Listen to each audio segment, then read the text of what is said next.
আজি সৰস্বতী পূজাৰ কাৰণে অকল দুটা ক্লাছে হ'ল ঠিক আছে এইটো পূজাৰ কাৰণে আমি ইয়াত পূজা পতা হ'ল যে সো টাইম দিব পৰা নগলে বেছিকে দুটা ক্লাছে হ'ব কালিও কাম আছিলে মানে সাফা দফা কৰা কাম আছিলে কালিও কাৰণে কালিও ক্লাছ কৰিব পৰা নহলে আমি কি পঢ়ি থকা হৈছিলে ইন্ডিয়ান হিষ্ট্ৰী পঢ়ি আছো মানে ইন্ডিয়ান হিষ্ট্ৰী জনক কোন হিষ্ট্ৰী ফাদাৰ কোন history father হল হেৰিঅডটাছ ঠিক আছে না হেৰিঅডটাছ ঠিক আছে হেৰিঅডটাছ ঠিক আছে না সো সাউন্ড ঠিক আছে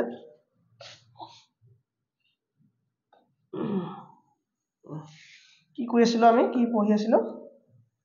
ইন্ডিয়ান হিষ্ট্ৰী আমাৰ ট্ৰিকটো কি আছিল আমাৰ ট্ৰিকটো আছিল হাসি নামাৰিবা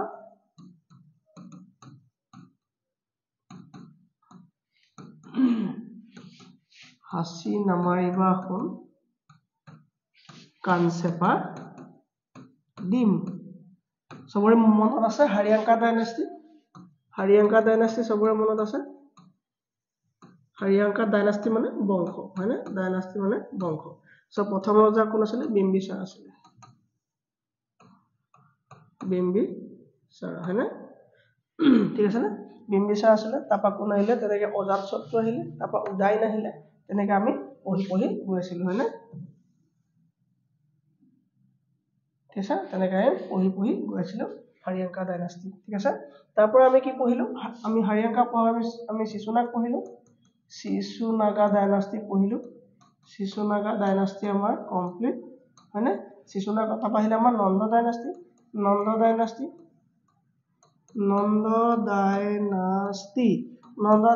ৰজা কোন আছিল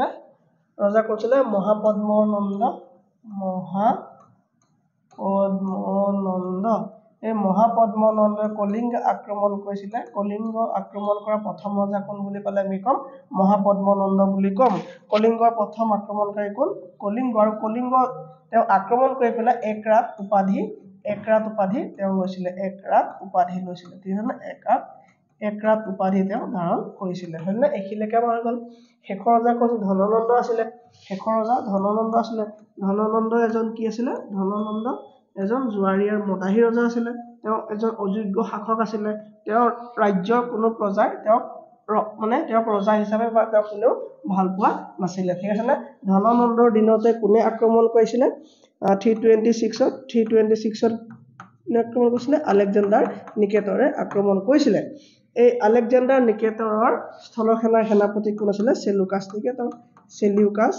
নিকেটৰ আছিল হয়নে সেলুকাছ নিকেটৰ আছিল তেওঁ আক্ৰমণকাৰীৰ সময়ত কোন আছিল সেলুকাছ নিকেটৰ কোনলে তেওঁ আছিল তেওঁ সেনাপতি আছিল আমি হিকিলেকে পঢ়া হৈ গল আমাৰ সেলুকাছ নিকেটৰে কাক এৰি থৈ গৈছিল তেওঁ এজন কি আছিল নামটো তেওঁ মেগাস্থেনিছ হয়নে মেগাস্থেনিছ হয়নে এই মেগাস্থেনিছে এখন কিতাপ লিখিছিল যিখনৰ নাম আছিল ইণ্ডিকা এই ইণ্ডিকা পুথিত মৌৰ্য বংশৰ কথা বিষয়ে আমি পঢ়িবলৈ পাওঁ ঠিক আছে না মেগাস্থেনিছ কোন ৰাজসভাৰ অতিথি আছিল কোন ৰাজসভা আছিল আমাৰ এটো আছিল চন্দ্ৰগুপ্ত মৌৰ্য কি হয়না চন্দ্ৰগুপ্ত মৌৰ্য আমি কি পঢ়িলা পিছত মৌৰ্য বংশ হয়নে মৌৰ্য বংশ পঢ়িলো ৰিভিজন ইজ পাৱাৰ দে যদি ৰিভিজন নকৰে একো মনত নাথাকে মৌৰ্য ডাইনাষ্টি তাপা আহিলে আমাৰ মৌৰ্য ডাইনাষ্টি এই ধননন্দ কোনে হত্যা কৰিলে চন্দ্ৰগুপ্ত মৌৰ্য হয়নে ফাৰ্ষ্ট ৰজা কোন আছিল চন্দ্ৰগুপ্ত যদি আমি অকল চন্দ্ৰগুপ্ত লিখি এৰি দিও কি হ'ব আমাৰ এটো গুপ্ত বংশলে গুচি যাব কি হ'ব গুপ্ত বংশলে গুচি যাব চন্দ্ৰগুপ্ত কি হ'ব লাগিব মৌৰ্য হ'ব লাগিব তো কাক বিয়া পাতিলে ধননন্দ জীয়েকৰ নাম আছিল দুধাৰা হয়নে দুধাৰা কোন আছিল ধননন্দ জীয়েক এই ধননন্দ জীয়েকক বিয়া পাতিলে ধননন্দ জীয়েকক বিয়া পতাৰ আগত কি কৰিলে ধননন্দ জীয়েক দুধাৰাৰ লগত লগ লাগি পেলাই ধননন্দ হত্যা প্ল্যান কৰি পেলাই চন্দ্ৰগুপ্ত তেওঁ হত্যা কৰিলে আৰু হত্যা কৰাৰ পাছত দুধাৰাৰ লগত বিয়া পাতিলে ঠিক আছে নে দুৰ্ধাৰ লগত বিয়া পাতিলে আৰু সেই সময়তে তাৰ পাছতে কি আছিলে চন্দ্ৰগুপ্ত শাসনৰ কথা গম নাপাইছিলে কোনে সেলুকাছ নিকেটৰ কোন আছিলে আলেকজাণ্ডাৰ নিকেটৰ যি নন্দ বংশৰ সময়ত আক্ৰমণ কৰিছিলে হয়নে নন্দ বংশৰ সময়ত আক্ৰমণ কৰিছিলে কিন্তু আলেকজাণ্ডাৰ গুচি গৈছিলে গৈ পেলাই 326 তেওঁ কি কৰিছিলে মৃত্যুবৰণ কৰিছিলে বেবিলনত মৃত্যুবৰণ কৰিছিলে তেওঁ কি কৰিছিলে মৃত্যুবৰণ কৰিলে কিন্তু সেলুকাছ নিকেটৰ ঘূৰি আহিলে তেওঁ ভাবিলে যে এজন অযোগ্য ৰজাই আছে এতিয়াও গৈ পেলাই মই পতককে বধ কৰি থৈ আহিম ঠিক আছে কিন্তু সেলুকাছ নিকেটৰ আহি পেলাই গম পালে যে ইয়াত কি আছে চন্দ্ৰগুপ্ত মৌৰ্যহে আছে চন্দ্ৰগুপ্ত মৌৰ্যই বুদ্ধি কৰি পেলাই তেওঁ হৰুৱাই তেওঁ জীয়েকক বিয়া পাতিলে হয়নে তেওঁ জীয়েকক বিয়া পাতিলে তেওঁ জীয়েক কৰ্নেলিয়াক বিয়া পাতিলে বিয়া পতাৰ পাছত কি হ'ল এই সেলুকাছ নিকেটৰ কাক এৰি থৈ গ'ল মেগাস্থেনিছক এৰি থৈ গ'ল তাৰ মানে চন্দ্ৰগুপ্ত মৌৰ্যৰ দুজনী বিয়া পতা হৈ গ'ল এখিলেকে হয়নে সেইখিনি আমি পঢ়িলো সো চন্দ্ৰগুপ্ত পাছৰ ৰজাজনৰ নাম কি আছিল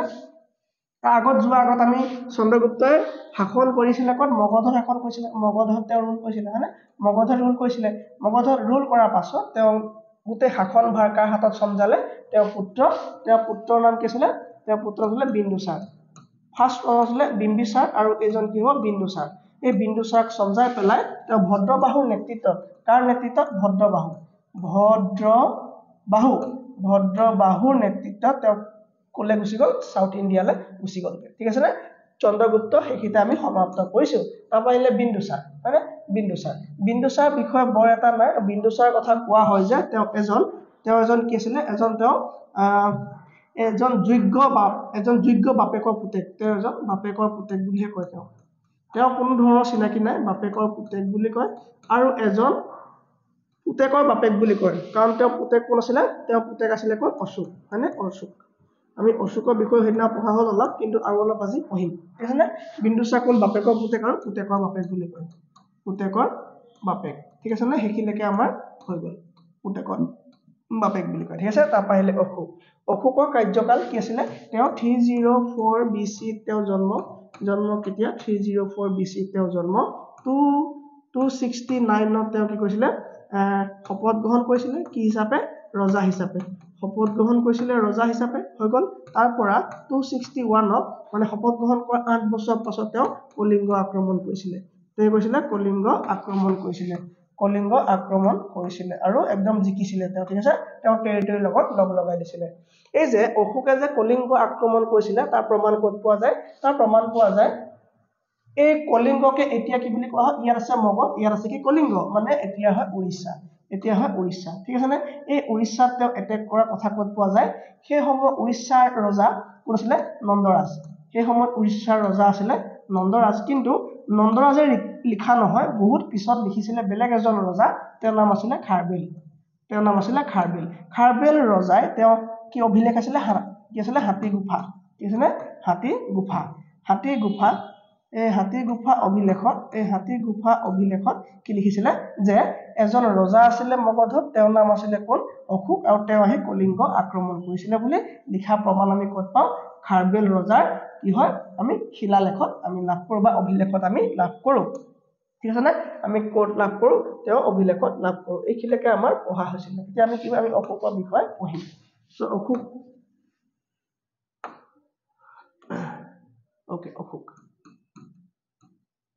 অশোকা তেওঁ জন্ম কেতিয়া বুলি ক'লো 304 ত জন্ম আৰু 269 ত তেওঁ শপত গ্ৰহণ আৰু 261 ত তেওঁ কলিংগ আক্ৰমণ কৰিছিল ঠিক আছে না ইয়াৰ আছিল মগধ এই মগধত শাসন কৰিছিল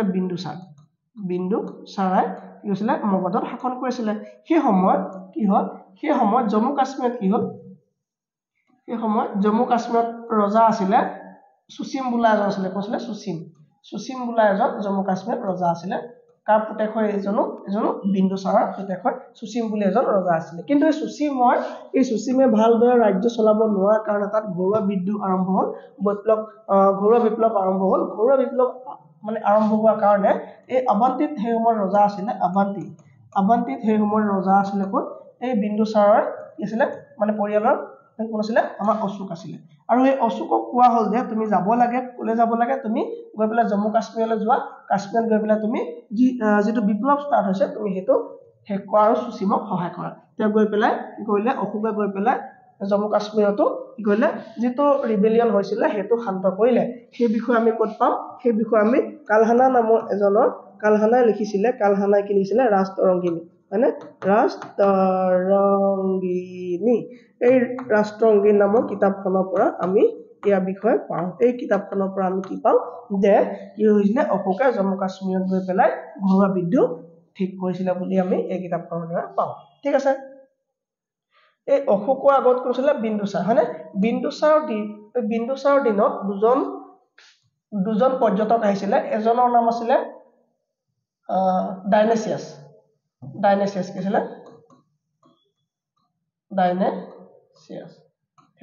ডাইনেচিয়াছ বুলি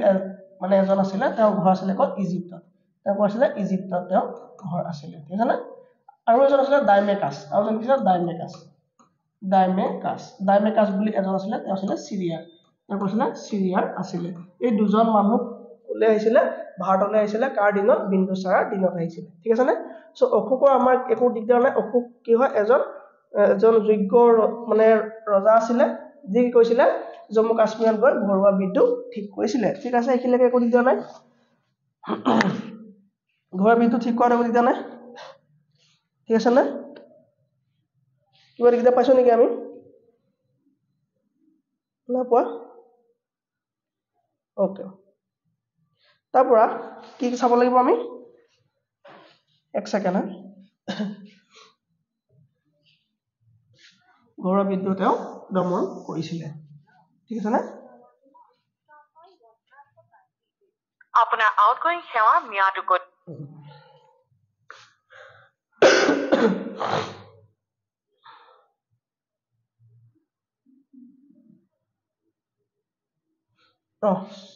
সৰি হা মানে ইম্পৰ্টেন্ট ফোন এটা আহি গ'ল সো এখানে লব লগা হল বাকি সব ঠিকে আছে সো অশোকে কি কৰিছিল অশোকৰ দিনত কি হৈছিল তেওঁ বহুতখিনি কৰিছিল তেওঁ বহুতখিনি স্তূপ নিৰ্মাণ কৰিছিল কি হৈছিল স্তূপ নিৰ্মাণ কৰিছিল প্ৰায় ৮৪,০০০ স্তূপ নিৰ্মাণ কৰিছিল আৰু ইম্পৰ্টেন্ট হ'ল সাঁচিৰ যিটো স্তূপ হয় না সাঁচিৰ যিটো স্তূপ এই স্তূপটো ইম্পৰ্টেন্ট হয় এটো কোন আছে এমপিত আছে হয় না এটো কোন আছে এমপিত আছে এটো এটা ইম্পৰ্টেন্ট স্তূপ আছিল আৰু এই স্তূপটো তেওঁ নিৰ্মাণ কৰাৰ পাছত এই স্তূপটো ধ্বংস কৰিছিল কোনে সুঙ্গা ডাইনাষ্টিৰ প্ৰতিষ্ঠাপক পুষ্যমিত্ৰ সুঙ্গই ধ্বংস কৰিছিল সো তেওঁ কি কৰিছিল বহুতখিনি স্তূপ নিৰ্মাণ কৰিছিল আৰু তেওঁ লগতে বহুতখিনি কি শিলালেখ লিখিছিল হয়নে বহুতখিনি শিলালেখ লিখি তেওঁ 14খন শিলালেখ লিখিছিল ঠিক আছে না তেওঁ কিমান লিখিছিল 14খন শিলালেখ লিখিছিল এই অশোক প্ৰথমতে ব্ৰাহ্মণ আছিল তাৰ পৰা তেওঁ কি ধৰ্ম ললে বুদ্ধ ধৰ্ম ললে যদিও তেওঁ বুদ্ধ ধৰ্ম কেতিয়া চৰকাৰী ধৰ্ম হিচাপে ঘোষণা কৰা নাছিল অফিচিয়েল লেংগুৱেজ হিচাপে তেওঁ কেতিয়া ঘোষণা কৰা নাছিল আৰু তেওঁ প্ৰতিটো ধৰ্মৰ প্ৰতি সহানুভূতিশীল আছিল তেওঁ প্ৰতিটো ধৰ্মকে কি কৈছিল সন্মান কৰিছিল ধৰ্ম কি ধৰ্ম আমাৰ ঘৰখনত পোৱাটো আমাৰ ধৰ্ম নহয় জানো এতিয়া যদি মই আজি বেলেগ ঘৰ মানুহৰ জন্ম হলহেঁতেন সেই ঘৰ মানুহৰ ধৰ্ম মোৰ আহিলেহেঁতেন যদি আপুনি আজি বেলেগ ঘৰ মানুহৰ জন্ম হলহেঁতেন আপোনাৰ ধৰ্মৰ বাহিৰে বেলেগ এটা ধৰ্মৰ মানুহৰ ঘৰত যদি আপুনি জন্ম হলহেঁতেন আপোনাৰ ধৰ্ম সেইটো হলহেঁতেন ঠিক আছে নে ধৰ্ম আমাৰ কি হয় আমাৰ চৌপাশ আমাৰ পৰিয়ালত যিটো আমি পাই থাকো সেইখিনি হল আমাৰ ধৰ্ম বেলেগকে ধৰ্ম বুলি আমাৰ কোনো নাথাকে ঠিক আছে নে ধৰ্ম বুলি বেলেগকে কোনো থাকে সো তেওঁ কিছিল প্ৰতিটো ধৰ্মকে সন্মান কৰিবলৈ শিকিছিল ঠিক আছে তেওঁ 14টা শিলালেখ তেওঁ লিখিছিল হ'ব এখিনি তাৰ পৰা তেওঁ কি আছিল আৰু এটা আছিল আমাৰ অশোক স্তম্ভ আছিল হয়নে অশোকা স্তম্ভ আছিল হয়নে অশোকা স্তম্ভ আছিল হয়নে অশোকা স্তম্ভ আছিল ঠিক হ'ল এই 16খন শিলালেখত তেওঁ কিন্তু কোটো তেওঁ নাম মেনশন কৰা নাছিল তেওঁ যে অশোক হয় এজন যে ৰজা হয় তেওঁ কোটো মেনশন কৰা নাছিল তেওঁ প্ৰথমে যিবিলাক মানে যিবোৰ শিলালেখ লিখে তেওঁ তাত উল্লেখ কৰে যে দেৱ নাম প্ৰিয়দৰ্শী তেওঁ দেৱ নাম প্ৰিয়দৰ্শী বুলি প্ৰতিটো শিলালেখত লিখে তাৰ পৰা গম পোৱা নগলে যে কোনজন ৰজাই লিখিলে কোনে আক্ৰমণ কৰি পেলাই যে ইয়াত এইটো নাম দিলে বুলি কোনেও গম নাপালে ঠিক আছে না কোনো গম নোপোৱাৰ কাৰণে পিছত হেতু যে অশোকে লিখিছিল ধৰিবলৈ বহুত দিগদাৰ হ'ল তাৰ পিছত গুৰজাৰা ঠিক আছে না গুৰজাৰা এমপিত আছে মানে এই গুৰজাৰাত তেওঁ লিখিছিল যে দেৱনাম প্ৰিয়দৰ্শী বুলি লিখিলে তেওঁ দেৱনাম প্ৰিয়দৰ্শী বুলি লিখি পেলাই দেৱনাম প্ৰিয়দৰ্শী বুলি লিখি পেলাই তেওঁ ব্ৰেকেটত লিখিলে অশোক তেতিয়া গম পালে যে এজন অশোক কিন্তু এজন যে ৰজা অশোক কিন্তু তেতিয়াও গম পোৱা নাছিলে তেওঁ যে কি আছিলে ৰজা অশোক তেতিয়াও গম পোৱা নাছিলে হয়নে তাৰ পাছত যেতিয়া ৰাজস্থানত এটা শিলালেখ পালে ৰাজস্থানত যেতিয়া এটা শিলালেখ পালে তাত কনফাৰ্ম হ'ল যে এইবিলাক লিখে এইবিলাক এই অশোক ৰজাই লিখে বুলি গম পালে তেওঁ তাত কি লিখিলে দেৱ নাম প্ৰিয়দৰ্শী লিখি পেলাই সম্ৰাট অশোক বুলি লিখিলে সম্ৰাট অশোক বুলি লিখিলে ঠিক আছে না সম্ৰাট অশোক বুলি লিখিলে তেতিয়া কনফাৰ্ম হৈ গ'ল যে এইবিলাকত যে লিখি থৈ শিলালেখবিলাকত কাৰ কথা আছিলে বুলি গম পালে যে এইবিলাক লিখিছিলে কোনে বুলি গম পালে ৰজা অশোকে এসময়ৰ ৰজা মগধৰ ৰজা অশোকে লিখিছিলে বুলি গম পালে ঠিক আছে তেওঁ 14খন শিলালেখৰ ভিতৰত তেওঁ লিখি কৈছিলে তেওঁ প্ৰতিটো মানে শিলালেখত বেলেগ বেলেগ কথা লিখিছিলে আৰু 1 নম্বৰ তেওঁ লিখিছিলে যে জীৱ হত্যা কৰিব নালাগে জীৱ জন্তু হত্যাৰ এগেইনষ্টত তেওঁ লিখিছিলে যে জীৱ জন্তু হত্যা কৰিব নালাগে বুলি লিখিছিলে 2 নম্বৰ জীৱ জন্তু চিকিৎসাৰ কথা লিখিছিলে তেওঁ জীৱ জন্তুৰ চিকিৎসাৰ কথা তেওঁ লিখিছিলে ঠিক আছে না তেওঁ জীৱ জন্তুৰ চিকিৎসাৰ কথা তেওঁ লিখিছিলে ঠিক আছে তেওঁ তেনেকে লিখি গৈছিলে হয়নে জীৱ জন্তু তেওঁ লিখিছিলে চিকিৎসাৰ কথা লিখিছিলে তেওঁ আৰু কি উল্লেখ কৰিছিলে বুলি ক'লে আমি কি ক'ব লাগিব আৰু বহুতখিনি ইম্পৰ্টেন্ট নাই তেওঁ ধৰ্মৰ ওপৰত বহুত গুৰুত্ব দিছিলে হয়নে ধৰ্ম মেলা আৰম্ভ কৰিছিলে তেওঁ ৰিলিজিয়াছ ৰেলী আৰম্ভ কৰিছিলে তেওঁ মানে কি ধৰ্মৰ প্ৰতি বহুত বিশ্বাসী আছিলে নেক্সট তেওঁ কি হৈছে ৰাজুক নামৰ এজনক তেওঁ ৰাজ্যৰ দায়িত্ববোৰ দিছিলে তাৰমানে আমি ক'ব পাৰো যে যেতিয়া কলিংগ আক্ৰমণ কৰিছিলে কোনে ফাৰ্ষ্টতে কৈছিলে মহাপদ্মনন্দ সেকেন্ডত কৰিলে কোনে আমাৰ এইটো অশোকে কৰি পেলাই তেওঁ সম্পূৰ্ণ অকুপাই কৰি ল'লে আৰু এই অশোকে যেতিয়া ইয়াত মানে আক্ৰমণ কৰি পেলাই অকুপাই কৰি ল'লে তেওঁ দেখিলে যে ইমানখিনি হত্যা হৈ গ'ল ইমানখিনি মানুহ মৰিলে তাৰ কাৰণে তেওঁ ক'লে মানে নিজে কষ্ট পাই তেওঁ যুদ্ধ বাদ দিলে তেওঁ তৰোৱাল এৰি পেলাই তেওঁ লিখিলে যে এজনী মাকে যেনেকে ৰাজ্যৰ মানে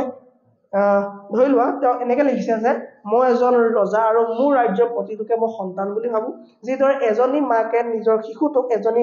যোগ্য ধাই মাকৰ হাতত তুলি দি মানে নিশ্চিন্ত ৰূপত থাকে সেইদৰে মই মোৰ ৰাজুক নামৰ এজন ব্যক্তি এই ৰাজুকটো কোনো মানুহৰ নাম নহয় এটা পদ হয় ঠিক আছে নে পদ হয় এই ৰাজুকৰ হাতত তুলি দি পেলাই মই কি কৈছো মই ধৰ্ম যাত্ৰাত যাব খুজিছো মানে তেওঁ তৰোৱাল এৰি দিলে ঠিক আছে নে তৰোৱাল এৰি দিলে সো এই ৰাজুকৰ পাৱাৰ হেৰ ৰুমত বহুত আছিলে তেওঁ কোৱা হৈছিলে যদি কোনোবাই ভাল কাম কৰে ভাল কাম কৰাকে পুৰস্কৃত কৰিবলৈ কৈছে যদি কোনোবাই ভাল কাম কৰে তাক পুৰস্কাৰ দিবলৈ ক'লে আৰু যদি বেয়া কাম কৰে দণ্ড দিবলৈ ক'লে তেওঁ ক'লে যে যদি কোনোবাই মোক লগ ধৰিব খোজে ভাল কথাত মোক লগ ধৰাই দিব পাৰা কিন্তু গোটেই কামখিনি কাৰ হাতত সমজালে অশোকে সব ৰাজুকৰ হাতত সমজাই দিলে সব এখিলেকে আমি গম পালো তেওঁ আৰু কি কৈছিলে বহুতখিনি মূৰ্তি নিৰ্মাণ কৰিছিলে তাৰ ভিতৰত ইম্পৰ্টেন্ট মূৰ্তি কি আছিলে यक्ष আৰু यक्षिणी দুজন মূৰ্তি তেওঁ নিৰ্মাণ কৰিছিলে হনে এখিলেকে আমাৰ একো দিয়া নাই यक्ष আৰু यक्षिणी দুজন মূৰ্তি তেওঁ নিৰ্মাণ কৰিছিলে এইটো কাম কৰিছিলে কোনে অশোকে কৰাইছিলে হয়নে তেওঁ আৰ্কিটেকচাৰৰ ওপৰত বহুতখিনি গুৰুত্ব দিছিলে আৰ্কিটেকচাৰৰ ওপৰত কৈছিলে তেওঁ বহুতখিনি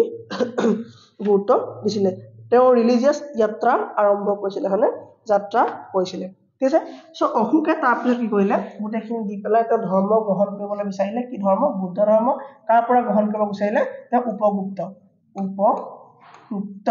উপগুপ্ত নামৰ এজনৰ পৰা কৰিলে তেওঁ ধৰ্মীয়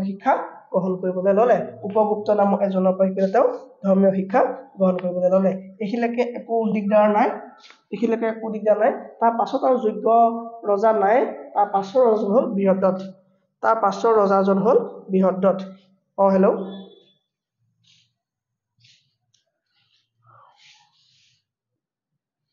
ঠিক আছে তাৰ পাছৰ ৰজাজন কৈছিলে বৃহদ্ৰথ বুলি এজন ৰজা আছিলে কৈছিলে বৃহদ্ৰথ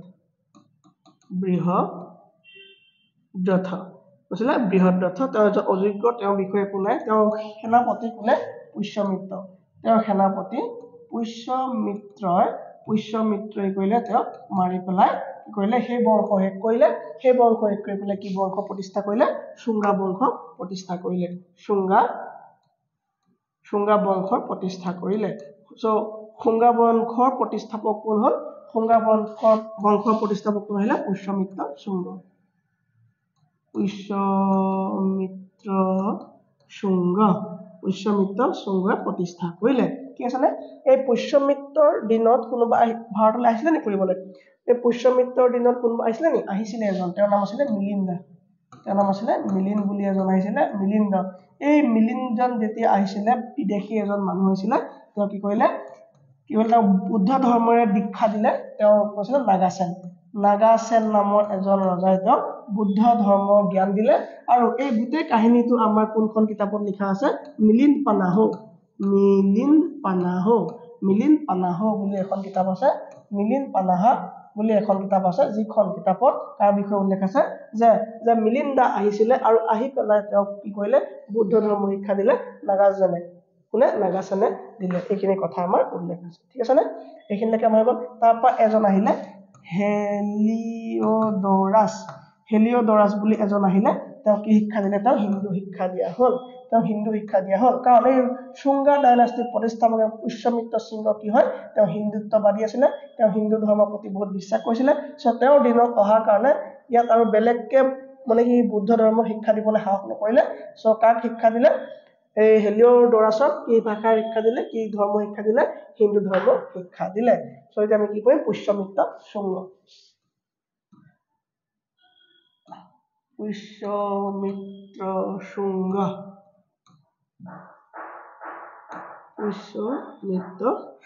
ঠিক আছে নে পুষ্যমিত্ৰ শুঙ্গ এজন মানে শক্তিশালী ৰজা আছিলে ঠিক আছে নে তেওঁ এজন শক্তিশালী ৰজা আছিলে তেওঁৰ দিনত কি হ'ল দুবাৰ অশ্বমেধ যজ্ঞ নাম শুনিছো আমি অশ্বমেধ যজ্ঞ শুনিছো নাম এই অশ্বমেধ যজ্ঞ মানে কি হয় অশ্বমেধ যজ্ঞ এই অশ্বমেধ যজ্ঞত কি হয় এটা ঘোঁৰাক লয় আৰু ঘোঁৰাক লৈ কি কৰে সেই ঘোঁৰাটো মানে হস্তক লৈ পূজা কৰি পেলাই ঘোঁৰাটোক এৰি দিয়ে ধৰি লওক যিখন ৰাজ্যৰ মাজেদি ঘোঁৰাটো যাব তেওঁ কাজিয়া লাগিবলৈ বিচাৰে ঠিক আছে এই অশোক আগত এনেকুৱা নাছিলে অশোকে যেতিয়া কলিংগত ভাগি পৰিছিলে এই যুদ্ধত ভাগি পৰি পেলাই তেওঁ যুদ্ধ বাদ দিছিলে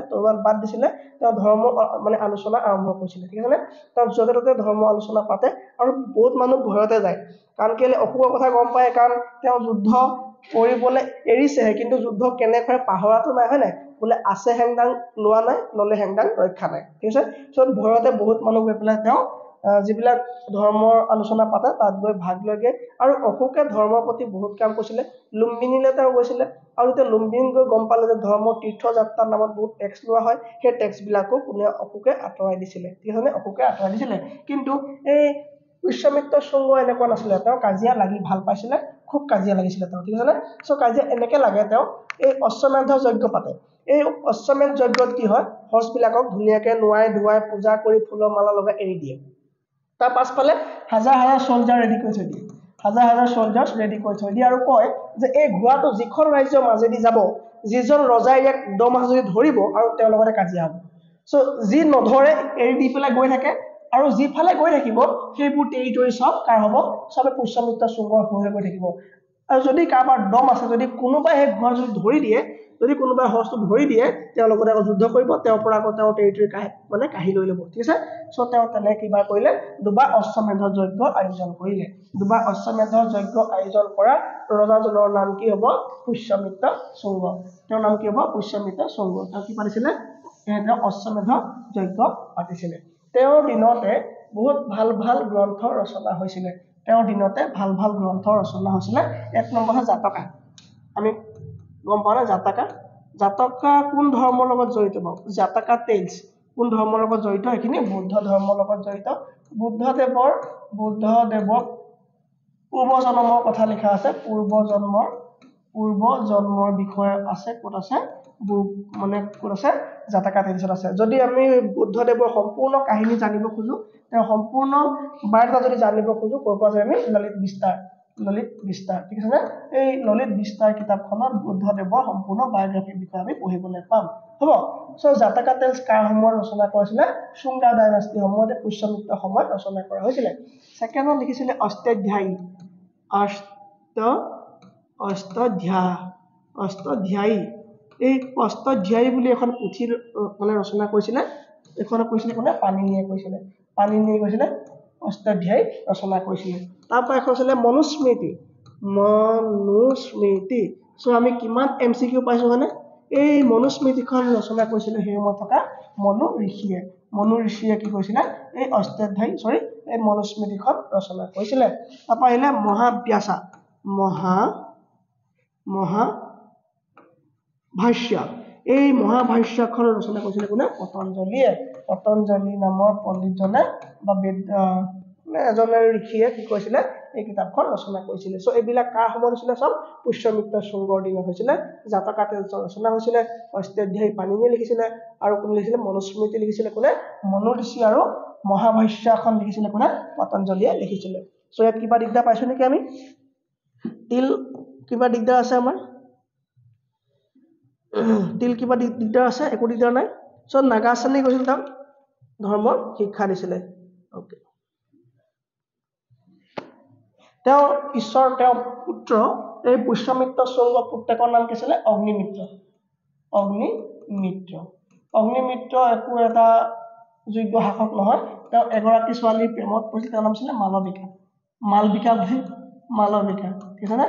মালবিকা নহয় দেই মালবিকা ঠিক আছে এই মালবিকাৰ লগত তেওঁ প্ৰেমত পৰাৰ পাছত তেওঁলোক দুজনৰ কাহিনীটো লিখিছে এখন কিতাপত মালবিকা অগ্নিমিত্ৰম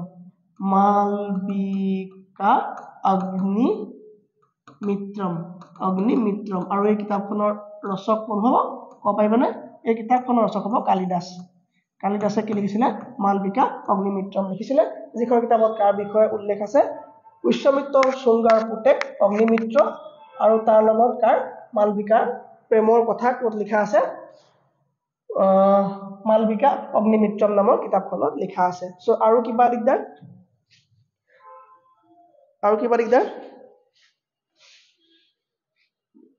নাই আকৌ ছোৱালীৰ পূজাৰ কাৰণে একো খোৱা হোৱা নাই গাটো ভাল হোৱা নাই সো নেক্সট ক্লাছ কাইলৈ কৰিম আৰু আজি কি আমাৰ এইটো কি হ'ল আমাৰ যে শুঙ্গা ডাইনাষ্টি খতম হ'ল শুঙ্গা ডাইনাষ্টি যে আমাৰ খতম হ'ল ঠিক আছে না সো আমি হাৰিয়াংকাৰ পৰা পঢ়ি কমপ্লিট কৰিলো 1 নম্বৰ ডাইনাষ্টি হাৰিয়াংকা ডাইনাষ্টি খতম 2 নম্বৰ শিশুনাগা ডাইনাষ্টি খতম এইবোৰ সব ৰজাবিলাকৰ প্ৰতিষ্ঠাপক কি কাম কৰিলে সবৰে আছে না মনত টেনচন নাই তেতিয়াহ'লে নন্দ ডাইনাষ্টি খতম নন্দ ডাইনাষ্টি পাহৰিব নিয়ম হয়নে বাৰু নন্দ ডাইনাষ্টি খতম মৌৰ্য ডাইনাষ্টি খতম তাৰপা শুঙ্গা ডাইনাষ্টি খতম শুঙ্গা ডাইনাষ্টি আমি দুজনৰ বিষয়ে পঢ়িলো পুষ্যমিত্ৰ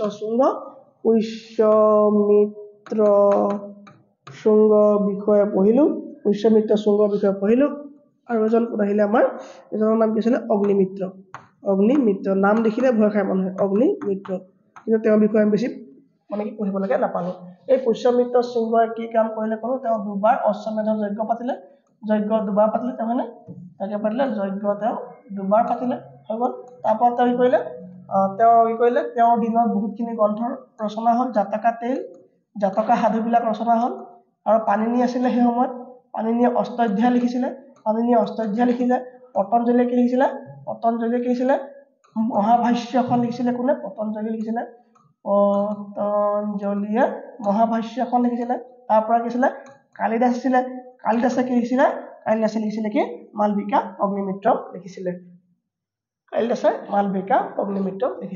সো এইখিনি আমি আজি ক্লাছটো শেষ কৰিছো নেক্সট ক্লাছ কাইলৈ হ'ব ঠিক আছে